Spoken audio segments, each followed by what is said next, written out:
Ai, ai. Eu não estava conectada no canal. Mas eu não tinha começado a falar ainda não, tá? Bem intenso. Espera aí, deixa eu colocar o fone agora que fica melhor.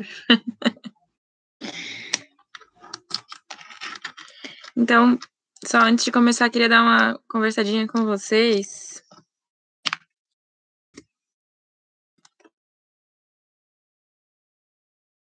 Primeiro dizer que hoje eu não vou ligar a câmera, porque eu tô só o bagaço da laranja. Oxi. Tô muito feia. Vai assustar todo mundo. E outra coisa. Eu queria que vocês me recomendassem, sugerissem algumas ideias, assim, para melhorar a aula. Se vocês preferem fazer sempre resolução de exercício, se vocês prefeririam que eu apresentasse slide, eu não sei. É que aqui é uma monitoria, né? E eu tento fazer da melhor maneira possível, mas eu vejo que às vezes pode ser que eu monopolize muito esse espaço, vocês acabam não me trazendo muitas dúvidas, assim, porque eu mesmo vou tocando, não abro muito espaço para questionamentos. Então, qualquer sugestão que vocês tiverem, vocês podem me mandar, que eu tento readaptar a aula sem problema algum. Eu propus isso lá no início, né, de montar o material, disponibilizar para vocês e a gente resolver, tirar dúvida e resolver ele juntos no final da semana. Só que eu sei, né, que a semana é corrida para todos. Não consigo estar por dentro da realidade específica de cada um de vocês, mas se eu puder fazer da maneira mais que agrade a todos os públicos, eu farei. Então, se vocês tiverem sugestões, recomendações, podem me mandar sem problema algum, tá? Por exemplo, se acham que vocês poderiam trazer as dúvidas no início, ou eu faço assim como tá e tá bom, só para ter uma noção mesmo. Enfim, queria que a gente conseguisse alinhar isso e fiquem bem à vontade para me falar mesmo, não vou me importar, só quero que seja o mais proveitoso possível para vocês esse momento, sabe? Tá bom, qualquer coisa vocês me falam. Que bom, gente. Então tá, eu vou começar então, já tá um pouquinho em cima da hora, mas fiquem à vontade, tá? Para me mandar mensagem, tanto no WhatsApp, quanto por aqui. Começar a transmitir a tela e a gente pode começar a fazer, tá bom?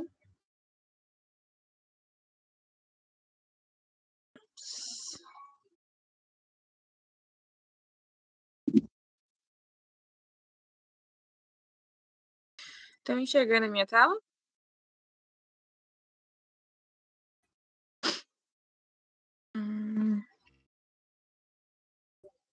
Eba. Então tá bom.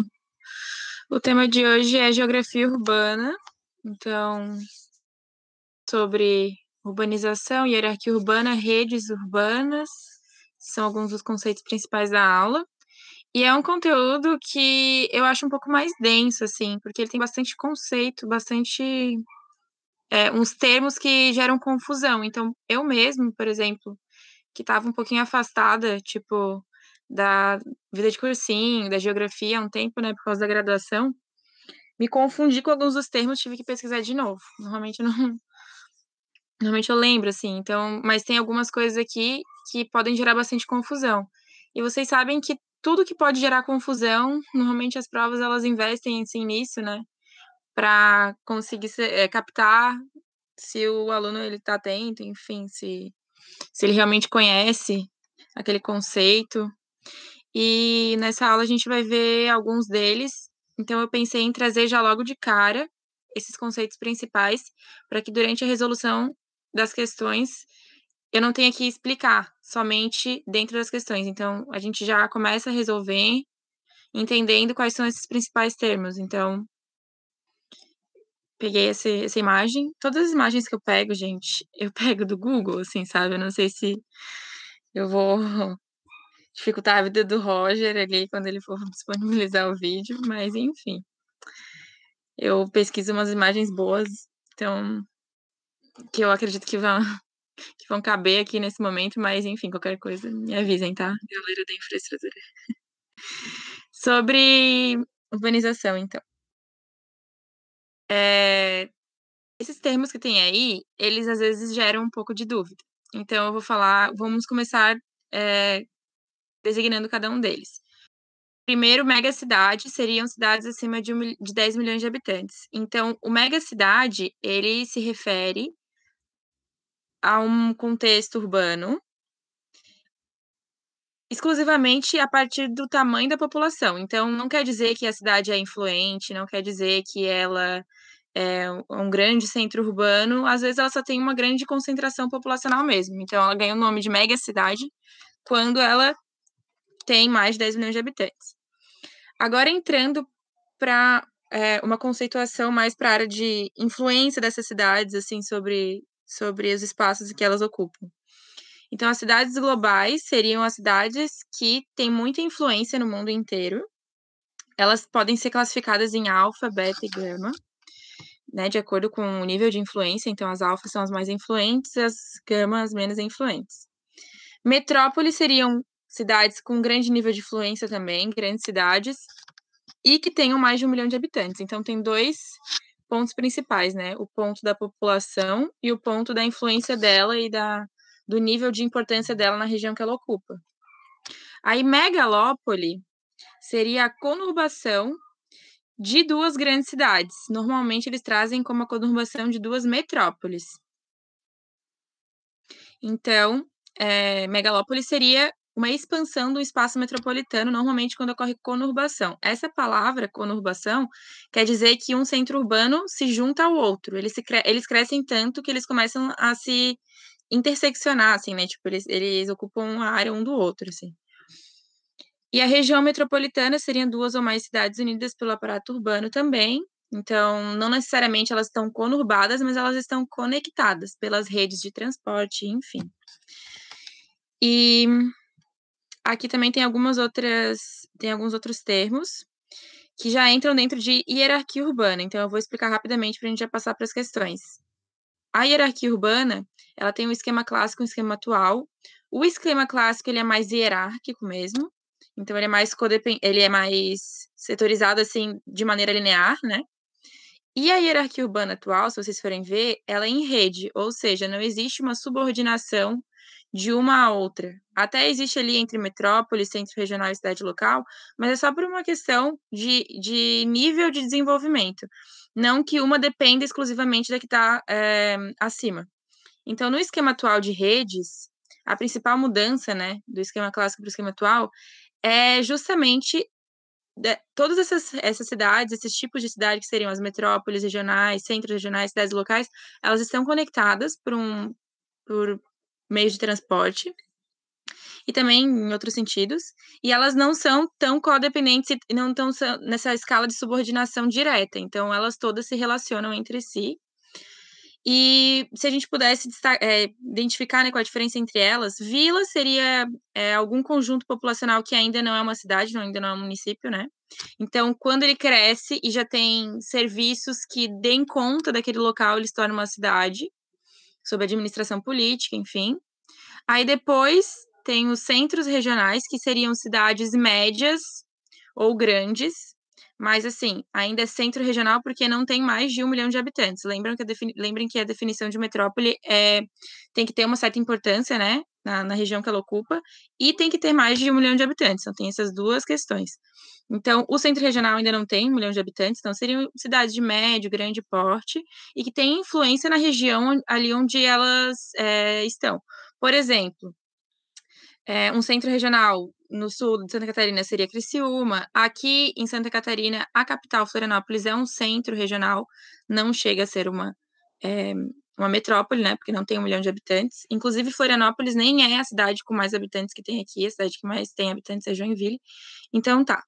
Depois de centro regional, teria metrópoles regionais, que seriam as cidades grandes, influentes e com mais de 1 milhão de habitantes. E as metrópoles nacionais, elas seriam de importância internacional. Então, ela tem esse nome metrópole nacional porque elas são as metrópoles mais importantes daquele país e que normalmente estabelecem conexão e vínculo com outras metrópoles de outros países, enfim. Então, elas têm uma importância internacional.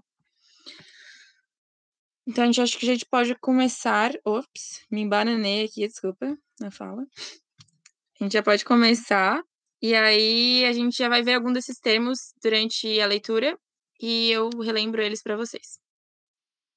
A primeira questão, ela é da UEL, e ela fala que segundo a Globalization and World Cities Study Group e Network, eu odeio falar inglês, Jesus amado, atualmente são reconhecidas mais de 50 cidades globais no planeta, divididas em 3 grupos, por graus de importância, alfa, beta e gama, como eu tinha citado antes, né? Então, cidades globais. Sobre o conceito de cidade global, assinale a alternativa correta. Então, tá.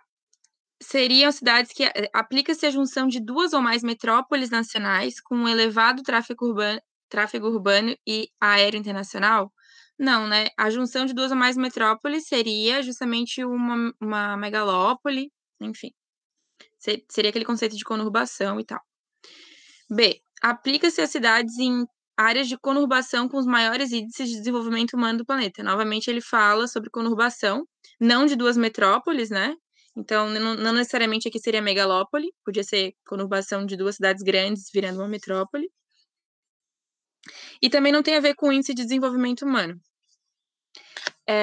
C. Define-se por cidades que possuem elevados índices de emprego e renda e que atraem imigrantes de várias partes do mundo.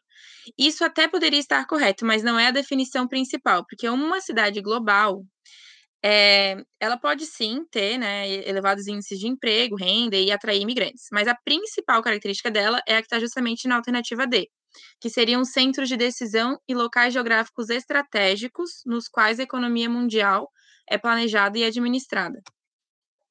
Então, seriam cidades com influência mundial e seriam centros de decisão. Então, elas têm uma importância internacional.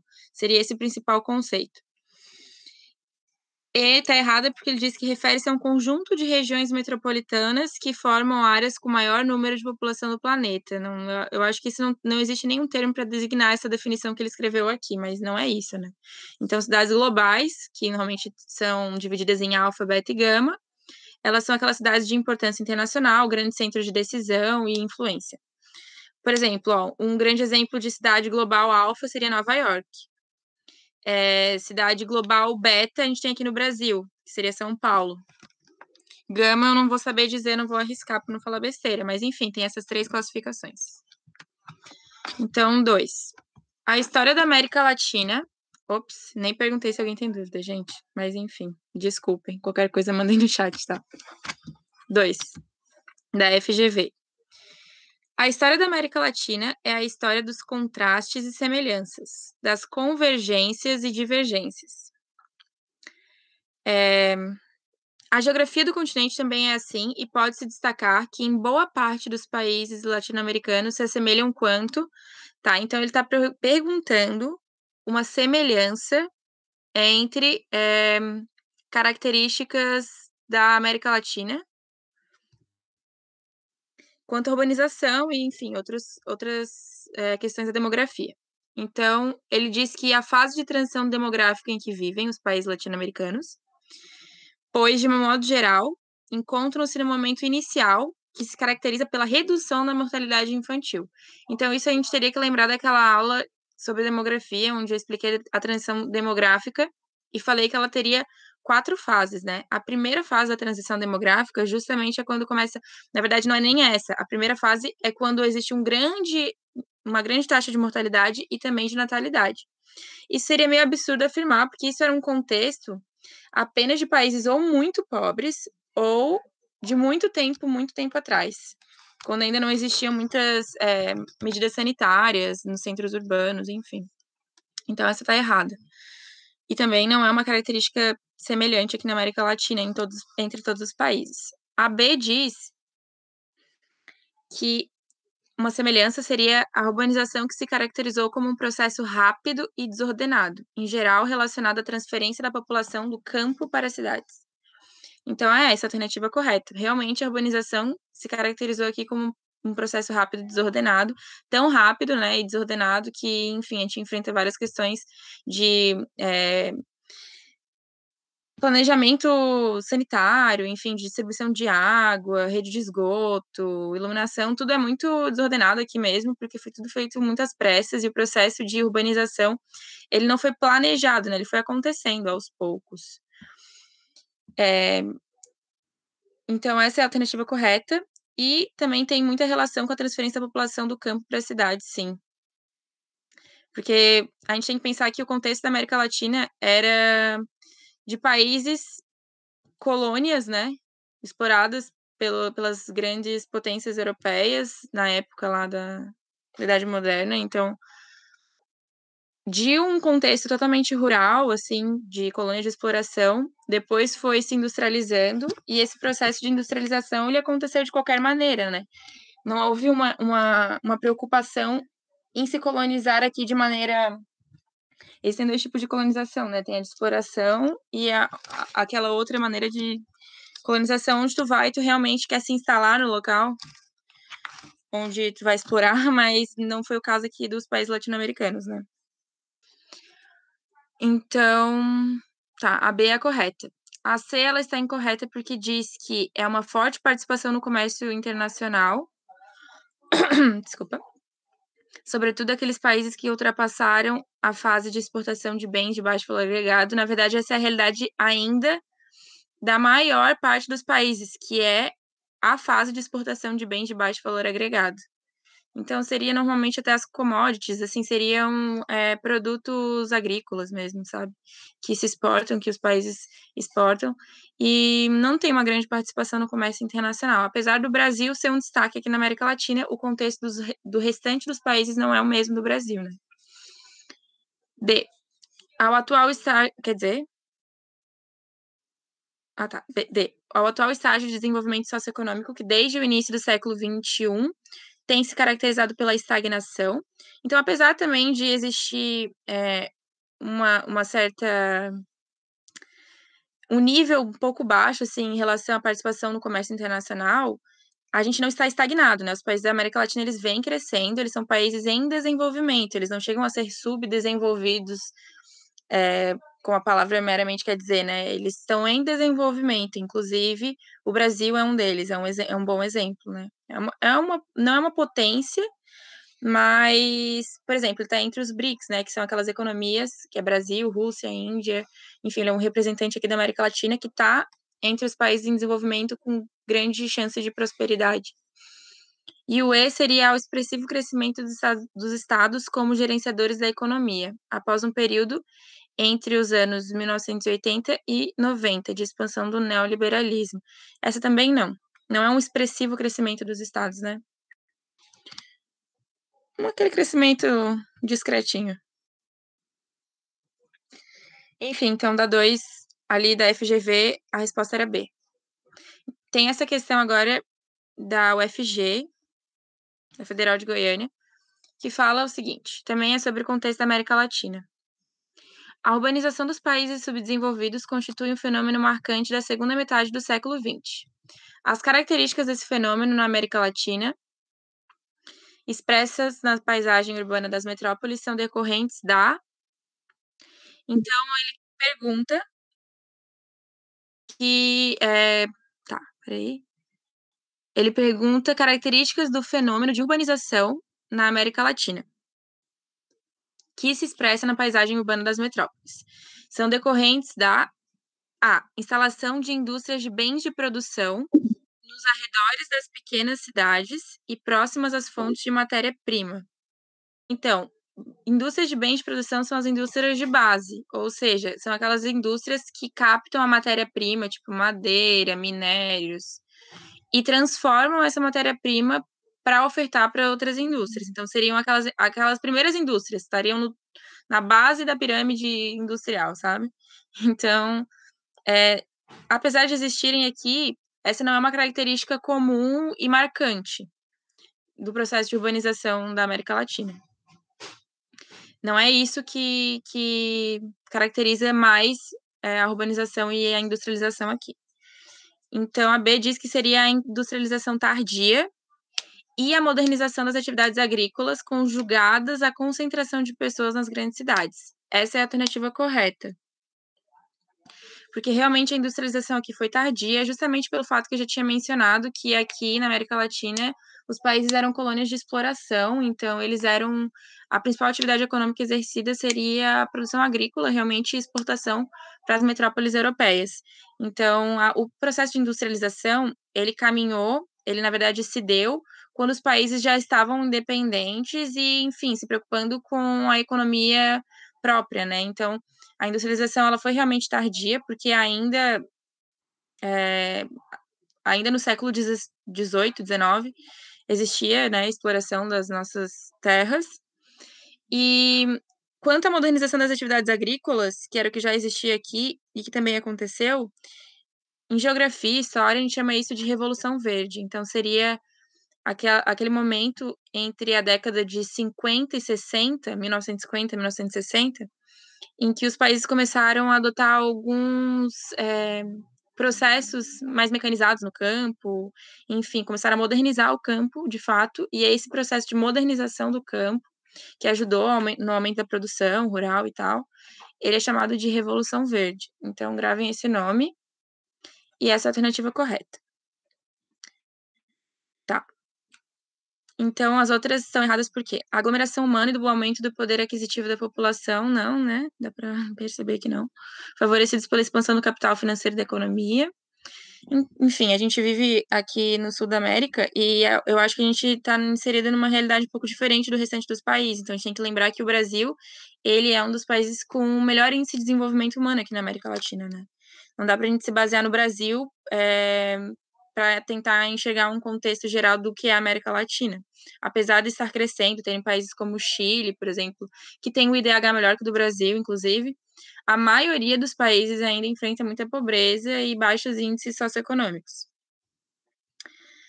Tá. Inovação tecnológica e aumento da produtividade das indústrias de bens de consumo para suprirem as necessidades da vida urbana? Também não. Lembrando que indústrias de bens de consumo são aquelas indústrias que produzem as coisas que a gente compra mesmo, né? São os produtos já montados.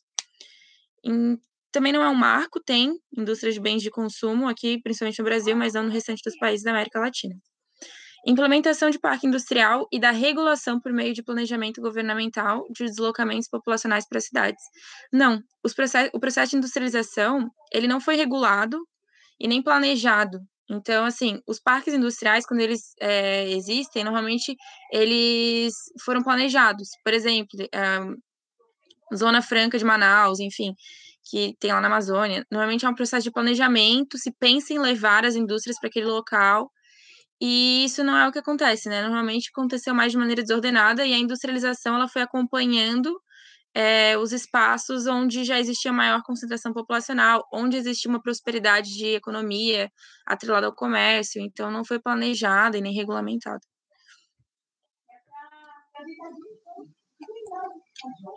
Agora, essa questão da UFPR.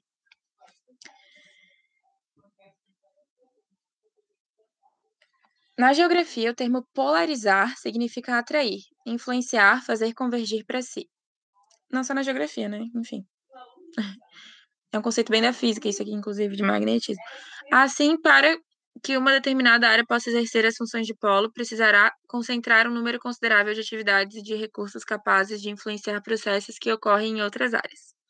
Com base no texto e nos conhecimentos, assinale a incorreta. Fazia tempo, acho que não parecia uma questão para lá, incorreta. Mas então, vamos lá. O poder de polarização de uma cidade, ou seja, de influência dela, né, de atração, está associado ao tamanho de sua população? Então, está, porque quanto maior a população, maior a chance de desenvolvimento daquela região, né? Porque maior a mão de obra. Enfim, às vezes essa polarização, ela se dá às custas de muita exploração também, sabe? De trabalhadores, enfim, mas normalmente está associado, sim, aos centros com grande tamanho populacional. Então, seriam as metrópoles, as grandes cidades, os centros regionais, enfim. Quanto maior uma cidade na escala de hierarquia urbana, maior o poder polarizador dela. B. A implantação de indústrias numa cidade pode ampliar o poder polarizador dela ao atrair novos investimentos industriais e criar encadeamentos produtivos com indústrias de outras cidades. Certíssimo. Então, a industrialização, ela amplia o poder polarizador, né? Então, se uma cidade ela é industrializada, ela já passa a ser mais influente ali naquela região que ela ocupa, justamente para atrair novos investimentos, enfim. e encadeamentos produtivos, ou seja, toda a rede de tráfego em volta dela vai ser melhor projetada, enfim, vai ter mais trânsito de pessoas. C. Então, por enquanto, a A e a B estão corretas, a gente não assinala, né? Tem que assinalar a incorreta. C diz que, no contexto da globalização, o poder polarizador das grandes metrópoles faz com que elas assumam a função de elos privilegiados entre as economias nacionais e o exterior. Sim. Totalmente correto, né? D. A polarização faz com que a população de alta renda, empregada na indústria e nos serviços, resida nas metrópoles, enquanto que a pobreza se localiza nas pequenas e médias cidades não metropolitanas. Então, essa é incorreta, porque a população de alta renda, primeiramente, ela não é empregada na indústria normalmente. Ela está, sim, concentrada no setor terciário, mas quem ocupa os empregos. Setor terciário, quando eu falo, eu me refiro aos serviços, tá? Porque existem 3 setores de trabalho. O primário, que seria os setores mais rurais, então seria trabalho no campo. O secundário, que seria na indústria. E o terciário, que seria a prestação de serviços. Então, é o que a gente tem nas cidades normalmente, que seria professores, médicos, enfim. E comerciantes. Então, a população de alta renda, normalmente, ela trabalha na terciária, então seria na prestação de serviços. Isso sim, mas na secundária não. No setor secundário, quem trabalha são pessoas de baixa renda, e na primária também, normalmente, são pessoas de baixa renda. A maior parte, né? Enfim, e elas também, isso que eles afirmam que a população de alta renda reside nas metrópoles, enquanto a pobreza se localiza nas pequenas e médias cidades, tá errado. A gente já sabe que os grandes centros urbanos, eles têm uma clara divisão também entre áreas mais nobres e áreas mais pobres. E isso fica dentro dos grandes centros urbanos. Então, é só a gente pensar em São Paulo, Rio de Janeiro, que são metrópoles, né? São cidades que não são médias ou pequenas, e tem uma grande concentração de pobreza, justamente porque essa mão de obra abundante dessas cidades, elas vivem ali, né? Elas têm que viver ali. Apesar de morarem em espaços menos valorizados, elas ocupam, sim, essas áreas metropolitanas. E a E tá certa, né? Então, já que a D era incorreta. A E tá certa e diz que a presença de cidades com forte capacidade de polarização é essencial para a articulação da rede urbana, motivo pelo qual essa rede é menos estruturada nas regiões pouco desenvolvidas. Então, tá bom.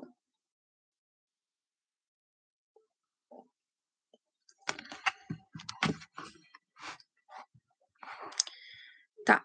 6 da UDESC. As primeiras cidades como Ur e Babilônia surgiram na Mesopotâmia, nos vales do rio Tigre e Eufrates do atual Iraque. Acredita-se que por volta de 2500 a.C., Ur chegou a ter 50 mil habitantes e a Babilônia 80 mil. Sobre o aparecimento e crescimento das cidades, é correto afirmar que... Então, só comentando, né? Se elas tinham chegado a um total de 50 e 80 mil habitantes, não era nem próximo do que são as grandes cidades de hoje em dia, né? Porque, por exemplo, uma metrópole ela precisa ter mais de 1 milhão de habitantes. Eles não tinham nem 10% disso, não tinham nem 100 mil. Então, tá. Sobre o aparecimento e crescimento das cidades, é correto afirmar. Então, a gente vai precisar escolher a alternativa que tem os itens corretos, tá? A gente já vai classificando aqui em correto ou incorreto. 1. As cidades surgiram no momento em que algumas sociedades passaram a ter condições de produzir alimentos suficientes para garantir a subsistência dos agricultores e abastecer moradores urbanos que assim puderam dedicar-se às outras atividades. Tá super correto.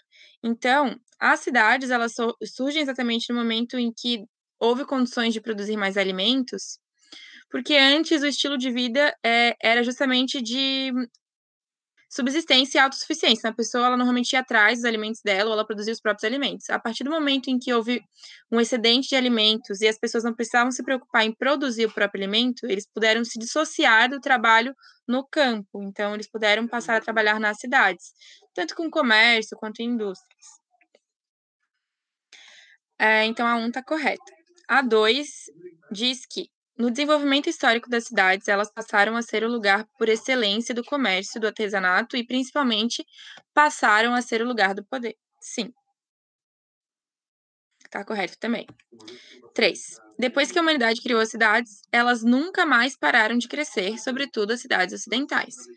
Bom, a gente tem sempre que tomar cuidado com esses termos meio hiperbólicos, assim, né? Tipo, nunca, sempre. Eu acho que, normalmente, quando eles aparecem, dificilmente a alternativa está correta. Então, é óbvio que essa não está correta, porque existem cidades, sim, que ficam estagnadas, enfim, elas crescem e, após isso, elas não seguem crescendo, né? Seriam cidades pequenas, enfim. Sobretudo as cidades ocidentais, então, aqui onde a gente vive, é como se não existissem cidades que não param de crescer, né? Então, é só a gente olhar para o nosso próprio estado, assim, tem cidades de tudo que é porte, inclusive cidades muito pequenas, que normalmente ficam no entorno de outras cidades maiores, enfim. Então, tá incorreto. 4. As principais cidades da antiguidade eram aquelas com um papel político importante. O próprio termo capital é derivado do latim caput, que significa cabeça. Tá certo. Então, capital realmente significa cabeça, então é como se fosse a cabeça, né? Tipo, que comanda todo o resto.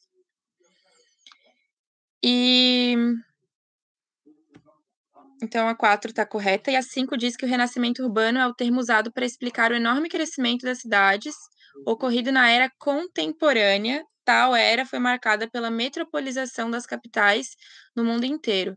Então, essa 5 está errada, porque ele diz que o renascimento urbano aconteceu na era contemporânea. Contemporânea é a era que a gente vive. E, na verdade, ela ocorreu na era moderna. Eu já explico melhor isso.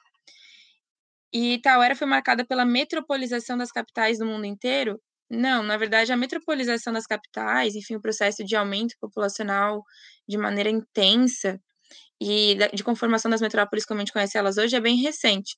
Só que o renascimento urbano que ele estava se referindo é justamente porque renascimento, né? Porque antes já existia urbanização e comércio lá na época do Império Romano, então na antiguidade. E eu acho que vocês já devem ter visto, né, em história, em algum momento da formação de vocês, acadêmica, que o feudalismo, ele se instalou durante a Idade Média, então foi logo depois da Antiguidade do Império Romano. Então ficou estagnado o comércio nesse tempo. E aí o renascimento urbano, ele se deu na Era Moderna, então seria após a Idade Média. Então, começou ali ao fim da Idade Média, quando os feudos, que são esses centros aqui que estão demonstrados pela figura, eles começaram a se desvencilhar daquela realidade mais feudal mesmo, que era mais atrelada ao campo e tal, e passaram a estabelecer relações comerciais, enfim, de trocas também.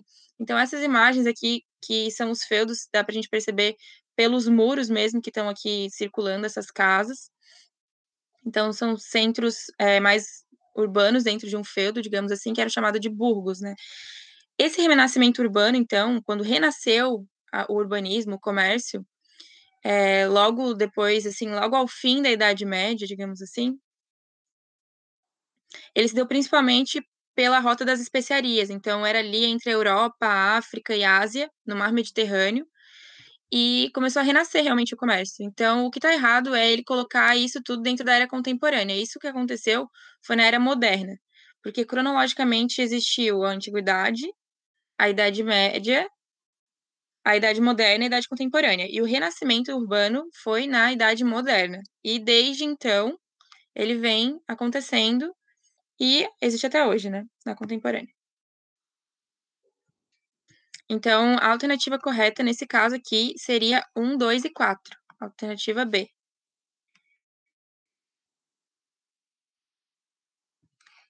Tá.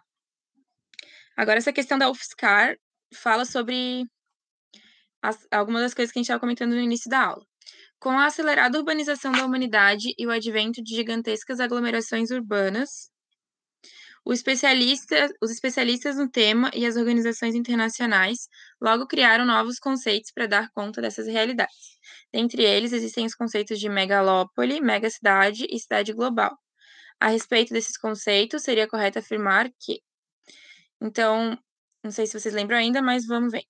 Megalópole é uma gigantesca aglomeração urbana com mais de 10 milhões de habitantes e onde há conurbação de inúmeras cidades vizinhas. Então, a megalópole não necessariamente tem que ter mais de 10 milhões de habitantes. O único termo que realmente designa uma cidade que precisa ter mais de 10 milhões de habitantes é o de megacidade. Então, megalópole seria apenas a conurbação de 2 centros metropolitanos. E tá errada essa 1, então. Cidade global. 2. Cidade global é uma imensa área urbana com uma população de, no mínimo, 10 milhões de habitantes. Então, cidade global, sim, é uma imensa área urbana, mas não tem que ter população também de, no mínimo, 10 milhões de habitantes. Isso é o conceito de megacidade. 3. Megacidade é uma gigantesca aglomeração urbana com, no mínimo, 10 milhões de habitantes. Agora sim, então essa está correta. Eu não comentei, né? Cidade global a gente já tinha falado ali naquela primeira questão. Então, a cidade global é aquela que tem uma importância internacional e são os grandes centros de decisões, enfim. E são aquelas que são divididas em alfa, beta e gama. Se vocês não lembram, né? Megalópole. 4. Megalópole é uma região superurbanizada onde, numa pequena extensão de um território nacional, se concentram várias cidades milionárias que possuem uma vida econômica bastante interligada. Tá certo também, ele não chega a citar a conurbação, mas é uma área superurbanizada, realmente, e numa pequena extensão de um território nacional, eu vou dar até um exemplo aqui do Brasil, logo em imagem, e se concentram várias cidades milionárias. Quando a gente fala assim, não quer dizer que a cidade tem um nível de vida tão alto que a população, não existe pobreza entre a população.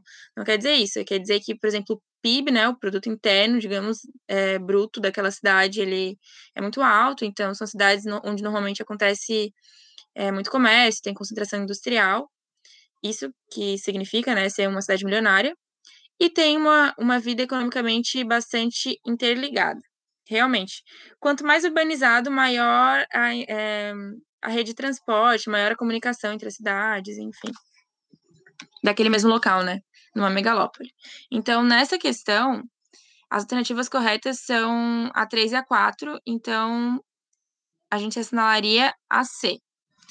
Eu vou dar um exemplo de megalópole que tem aqui no Brasil mesmo. Então, a megalópole brasileira, ou a megalópole Rio-São Paulo, ela é a conurbação entre as metrópoles do Rio de Janeiro e de São Paulo, que não são vizinhas, né? Só que crescem, se expandiram tanto que elas acabaram conurbando. Então, elas acabaram alcançando, os limites delas se encontraram, né? Se a gente for ver, ela está delimitada aqui por essa área mais clara da faixa lilás, e ela começa ali, por exemplo, em Niterói, né, ao leste, e vai seguindo a faixa litorânea até chegar no estado de São Paulo. Então, tem a região metropolitana de São Paulo, tem a cidade de Santos.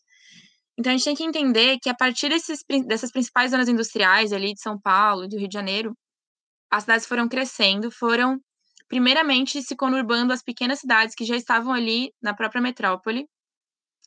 E esse processo de urbanização, ele foi tão grande e tão acelerado que as cidades começaram a se interligar e uma metrópole se encontrou com a outra, gerando então uma megalópole.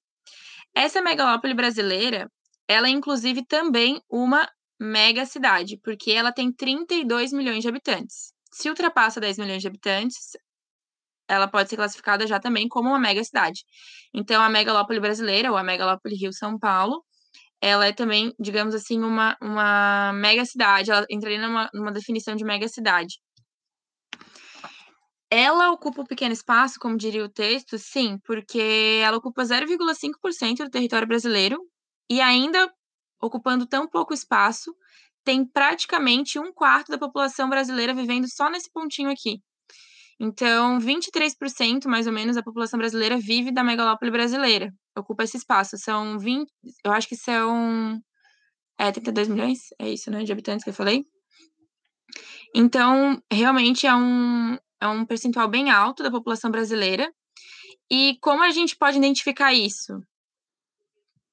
É bem interessante essa imagem aqui que eu selecionei, porque a gente vê que essa imagem de satélite da Terra, tipo, né, desse lado sem iluminação solar, o Brasil aqui, digamos, estaria de noite, né? E onde tem os pontos de luz mais concentrados seriam as grandes metrópoles brasileiras. Esse ponto de luz que mais se destaca é realmente a megalópole brasileira. Seria a conurbação entre Rio e São Paulo. Ali mais ao nordeste, se vocês verem, tem também um ponto, né, bem aceso, que seriam outras duas metrópoles que não chegam a ser megalópolis, mas seriam as metrópoles de Recife e Salvador. E é legal, porque essa imagem, ela mostra que as concentrações urbanas estão justamente nesses pontos de metrópole. Então, se está bem iluminada, porque existe um espaço urbano ali, um grande aporte populacional. Então, coincide, né? Seria um bom indicador de quais são os espaços mais urbanizados do país. Dá para ver que eles estão acompanhando a faixa litorânea, dá para ver que o que mais está aceso é realmente a megalópole brasileira. Outras metrópoles brasileiras, por exemplo, Curitiba e Porto Alegre, também dá para identificar. Não sei se vocês conseguem ver meu cursor, mas aqui está Curitiba, aqui está Porto Alegre. Então, essa imagem de satélite da Terra à noite, assim, ela é boa para indicar quais são os principais centros urbanos e até mesmo as metrópoles de uma região, de um país, de um estado. E aí eu já aproveito para mostrar para vocês esse mapa que traz essa classificação de metrópoles globais, metrópoles nacionais, metrópoles regionais, que a gente já explicou, né? Hierárquico, então seria uma metrópole global, tem uma importância internacional, uma metrópole nacional seria, nesse caso daqui, seria uma de maior importância dentro do país, e ele cita 7. Então, Curitiba, Porto Alegre, Brasília, Salvador, Recife, Fortaleza, coloca também. E isso varia um pouco, tá? Então, o conceito de metrópole, apesar dele ser fechado, a interpretação ela varia de autor para autor. E eu lembro que eu tinha explicado lá no conceito de rede urbana que as metrópoles nacionais, quando apareciam aqui as metrópoles nacionais, eu tinha falado que ela também tem importância internacional, né? Normalmente sim, porque daí elas vão estabelecer conexão, elas vão ter grandes indústrias, enfim, elas vão ter grande processo produtivo. Mas entre as metrópoles nacionais, a gente pode também classificá-las em global ou não, dependendo do nível de interação internacional que ela tem. Então, as metrópoles nacionais do Brasil seriam em torno de 6, 7, que são essas que estão destacadas em triângulos. Rio de Janeiro e São Paulo também são metrópoles nacionais, né? Se elas são globais, elas consequentemente também são nacionais, também tem influência dentro do Brasil. Mas nesse caso aqui, eles destacam Rio e São Paulo como metrópole global, porque são realmente metrópoles que têm uma importância maior do que essas outras que a gente tem aqui dentro do Brasil, que também são influentes, mas não tanto quanto elas duas. E eu trouxe essa imagem aqui de regiões de influência no estado de Santa Catarina. Só que, se a gente for ver, não tem nenhum hexágono aqui, né? Tipo, não tem nenhum vermelhinho, porque realmente não tem metrópole em Santa Catarina. Não tem nenhuma cidade com mais de 1 milhão de habitantes. A maior cidade, eu já tinha citado, que é Joinville, tem 560 mil habitantes. Então, acho que ainda está longe de ser uma metrópole. E, enfim, dá para ver que essas linhas que conectam essas cidades, esses centros urbanos, elas mostram como a rede urbana, ela é o esquema atual de hierarquia, porque realmente não existe uma conexão linear e única entre as cidades. Elas conectam com todas as outras cidades de importância regional. Então, a gente pode ver aqui, por exemplo, Araranguá, ali no final, está em contato com Torres, no Rio Grande do Sul, Criciúma, outras cidades ali mais ao oeste. Florianópolis estabelece conexão com cidades do norte, extremo oeste catarinense, sul catarinense. Então, existe realmente uma rede interligando essas cidades.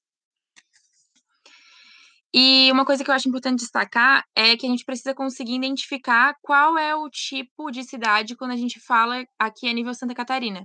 Porque é uma questão de prova que eu acredito que poderia vir a cair, por exemplo, na UFSC, que é uma prova bem regional. E então a gente tem que destacar os principais capitais regionais, não é só a capital do estado, né? Seria Florianópolis, Blumenau é outro exemplo, Joinville também.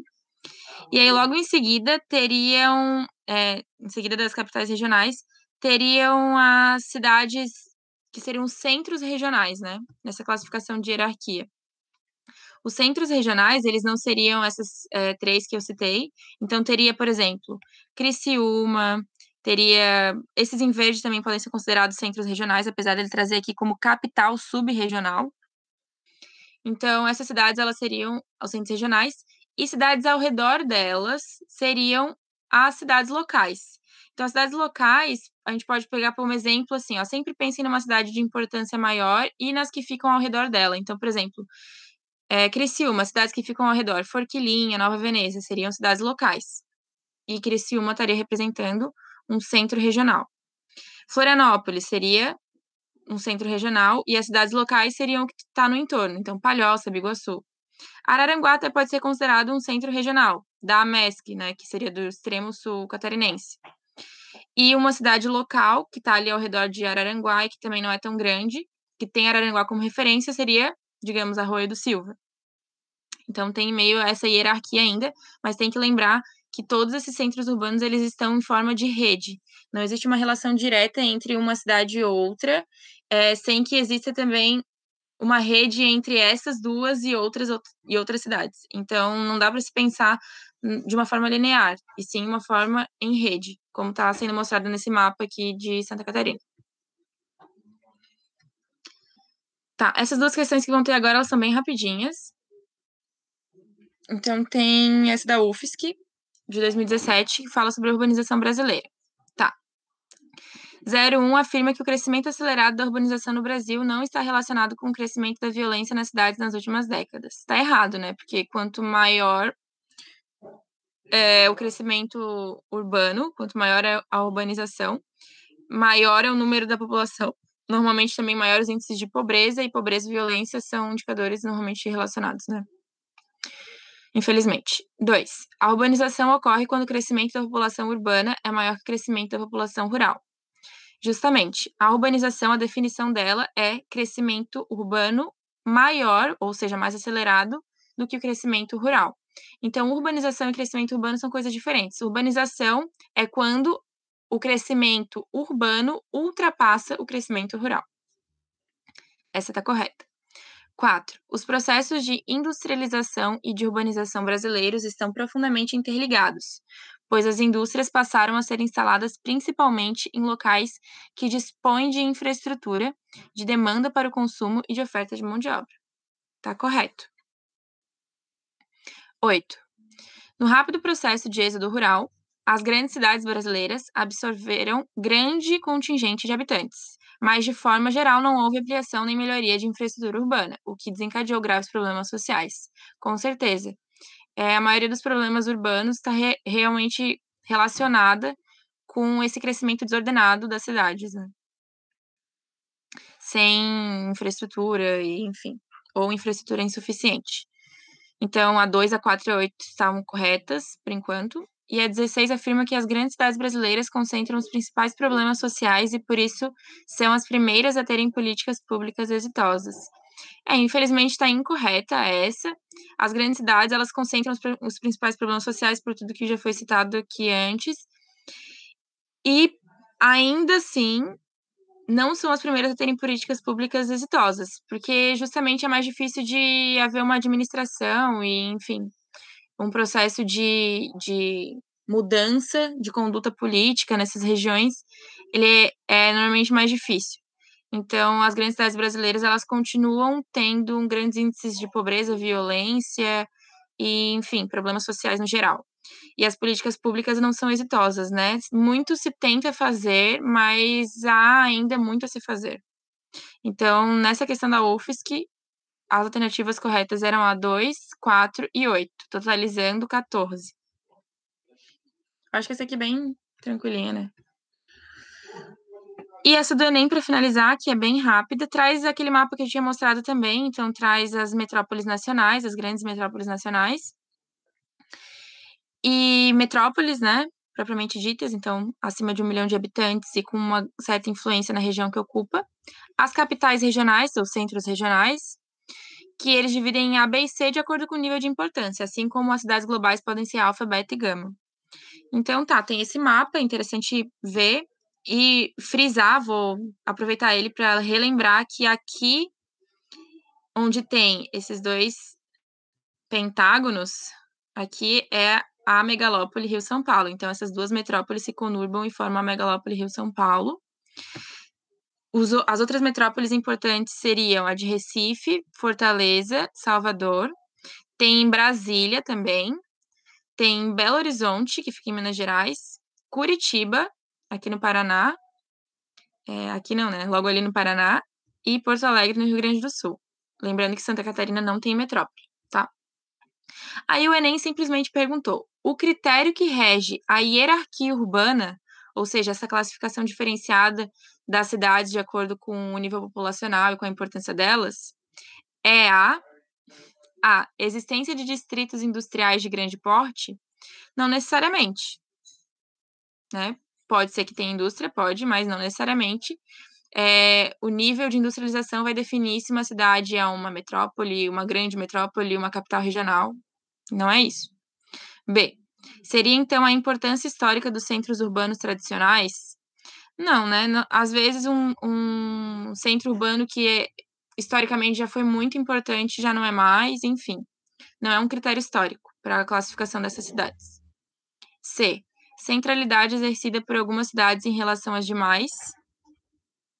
Sim, seria essa, porque essa hierarquia urbana, ela é de acordo com a influência da cidade, né? Com o nível de importância dela. Então, seria essa. D. Proximidade em relação ao litoral das principais cidades brasileiras? Não necessariamente tem que estar perto do litoral, né? A exemplo de metrópoles como Brasília, Belo Horizonte.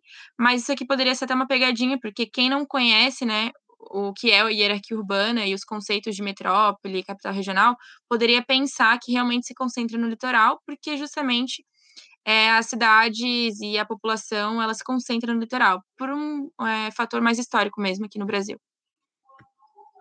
Nos outros países, pode ser até que prevaleça também no litoral, justamente por conta do comércio e da exportação, da navegação, enfim. Mas não é isso que define o critério, não é isso que define o critério de hierarquia urbana, que rege a hierarquia urbana. E também não está correta, porque ele diz que seria a presença de sedes de multinacionais potencializando a conexão global. Não, né? Não necessariamente precisa ter uma multinacional, enfim, ou uma influência global para que uma cidade tenha um certo nível de importância ou que isso faça uma diferenciação entre uma cidade ou outra. Pode existir uma metrópole onde não haja uma multinacional. Então, isso não é um critério.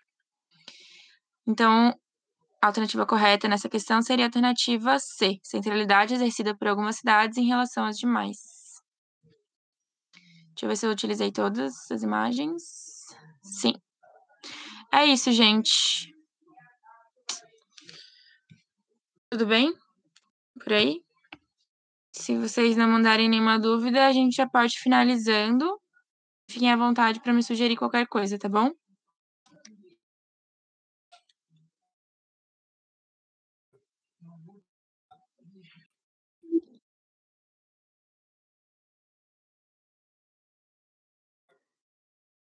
Que bom, então. Fico feliz. Bom final de semana para vocês. Finalzinho de sexta-feira. Um beijo, até semana que vem. E eu vi alguém comentando que preferia que fosse botado os materiais no final de semana. Eu vou tentar fazer isso, tá bom? Eu tenho botado na segunda normalmente.